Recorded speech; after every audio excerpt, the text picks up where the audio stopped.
Shalom Aleichem. This is being brought to you by Rabbi Yehuda Shane, the administrator of Kashrus Anytime, which is a division of the Kosher Consumers Union, a 501c3 organization. We've seen many advertisements, etc., regarding the so-called kosher cruises. The biggest one around is called Kosher cruises, as if they portray themselves at least that it's really being kosher cruises. We doubt it, and not only we doubt it, we'll explain a little bit of what's going on those kosher cruises, and let's see if anybody feels that there's any justification to be able to go on those cruises, etc., etc. What might they be violating? Is the gullible kosher consumer being taken for a ride, or to the cleaners perhaps? Check it out yourself.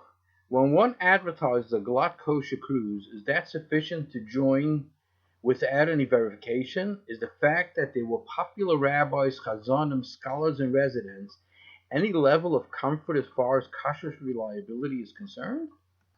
Did any one of them check out the level of kashrus that was acceptable? Whether the chazanim, whether the scholars and residents, etc. Is any one of them capable to check out the kashrus level?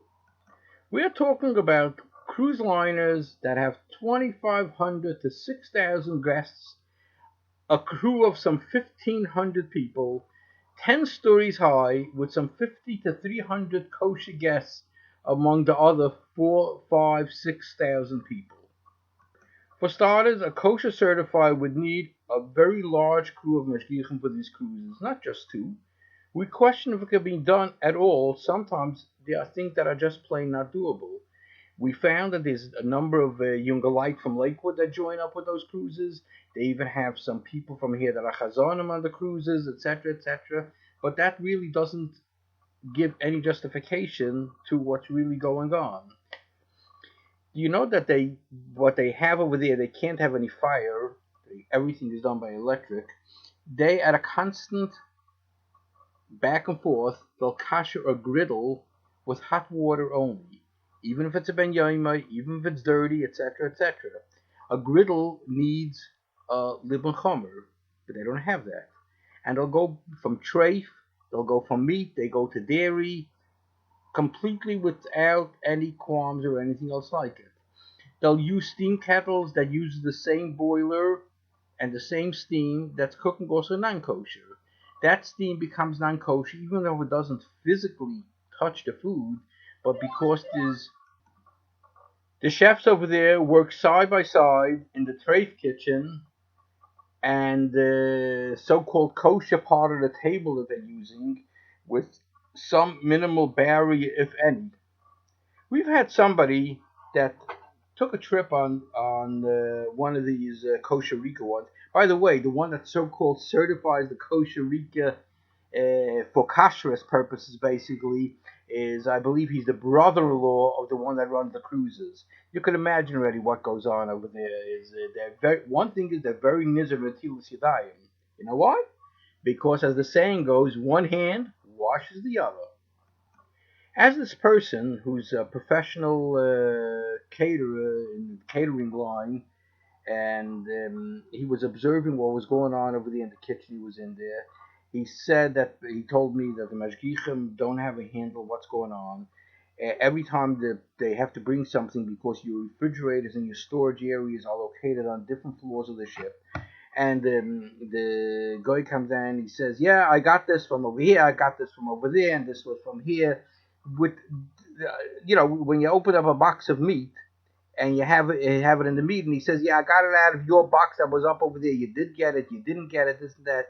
There isn't enough people and there isn't enough strength from the mashgichim to be able to really control it. The kosher tours, whether it's Kosher Rika or one of the other ones, will never ever allow one of the customers that's on there from the kosher ones to ever walk into the kitchen. It's a complete cut off thing.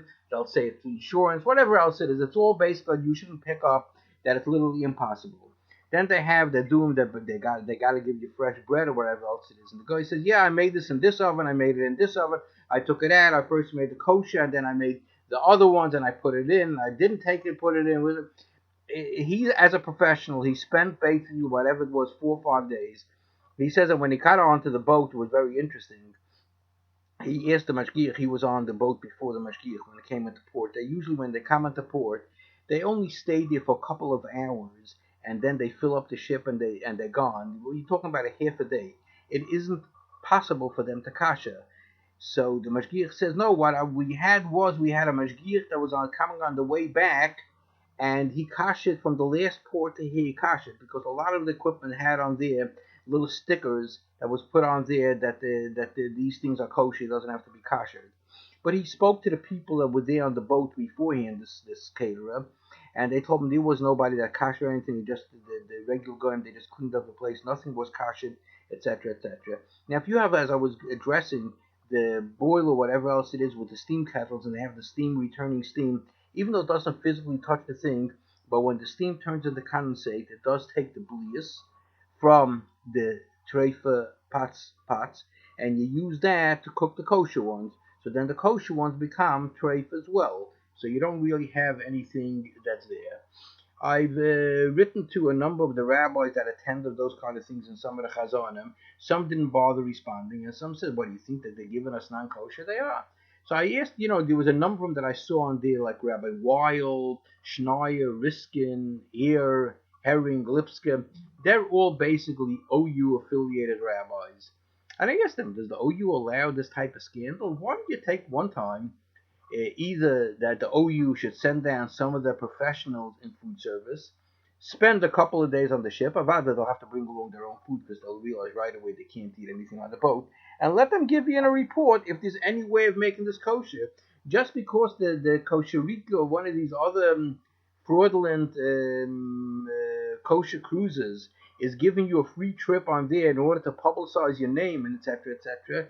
That is not a way of basically living in society over here and being machshel so many other people.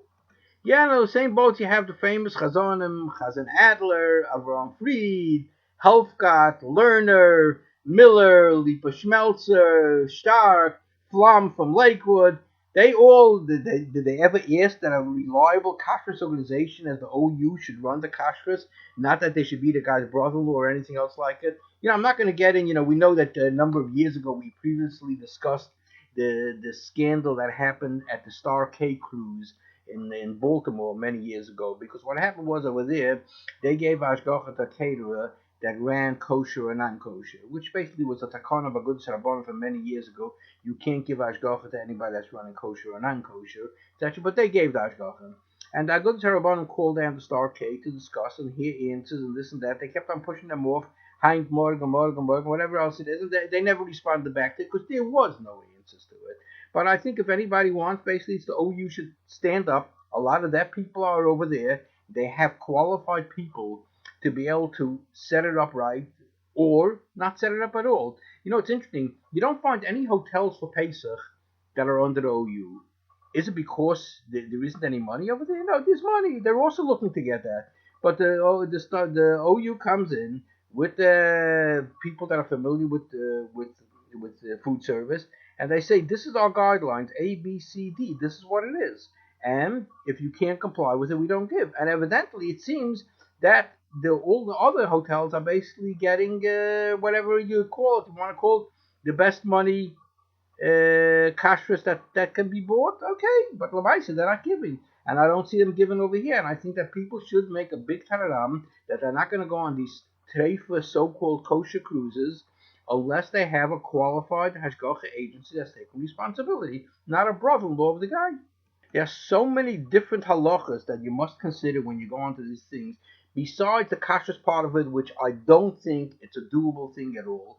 Yotznius things over there of what you see over there, especially when they're going to these places over there in warm weather, wherever else it is. It's impossible for somebody to be nizar and shmir and say naim. It's just literally impossible. And what goes on by the pools, by all these other places, and walking around the place. Then you have the problems with the electric doors. Not only electric doors, they have security. If you go off by a port and you come back on, there's things over there. Then when you can't get back onto the boat unless you have your boarding pass. and you have your boarding pass, basically you will never have in any of the ports that there's an Arab that goes till there that you could really carry your boarding pass out. So I mean, the question is just how many Asurim are you going to be over on over here? I think it's basically it's one of the most dangerous things for a person to go onto that kind of thing, and impossible literally. There's one of the cruises now advertised that they'll give you these, like the airline meals. They have these prepackaged meals, and they'll heat it up in the microwave. So you have to make sure, first of all, that it is double wrapped. Many of these double wrapped things, which we've seen and we know they're part of the kosher organizations and those caterers that are making it, when they put it into the microwave, if they put it a little bit of high temperature, or whatever else it is in order to make it in a shorter period of time, the one or both of the seals open up and basically you can't eat it. But a guy figures, I'm in a boat, I have nothing else what to eat, and I'll eat it, but more the head to the head, more the head to the hin, boy, the guy want to come show you the magan, for some but it doesn't go that way. So then that same, I think it was a Norwegian ship company, they advertise now that if it's a bigger group of people, they'll be able to arrange that there should be food for them also. If they only have the prepackaged things, how are they going to arrange that? That means they're going to open up the packages, they're going to have it out, and they're going to lay it out. It just, the scandal is just so big, it's mind-boggling.